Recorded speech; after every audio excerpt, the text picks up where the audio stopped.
Hi friends, hello అందరికీ నమస్కారం. ఎలా ఉన్నారు? బాగున్నారా?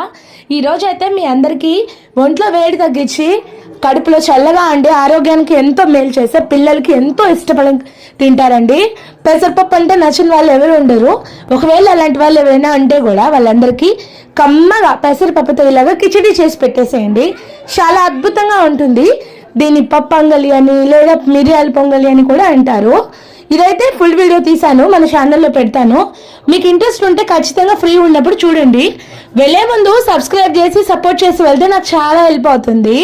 చాలా మంది అయితే చూసి వెళ్ళిపోతున్నారు కానీ సబ్స్క్రైబ్ చేసుకోవట్లేదు. ప్లీజ్ ఫ్రెండ్స్, సబ్స్క్రైబ్ చేసుకొని సపోర్ట్ చేయండి, ఖచ్చితంగా హెల్ప్ అవుతుంది. ఇలాంటి ఎన్నో వీడియోస్ తీయడానికి నాకు సహాయం చేసిన వాళ్ళు అవుతారు. ఖచ్చితంగా మీ ఎంకరేజ్మెంట్ ఉంటుందని మనస్ఫూర్తిగా కోరుకుంటున్నాను. మంచిగా మిరియాలు, దాల్చిన చెక్క, ఎండుమిరపకాయలు అన్నీ వేసి కారాలు బ్యాలెన్స్ చేసి చేశాను. నచ్చితే సబ్స్క్రైబ్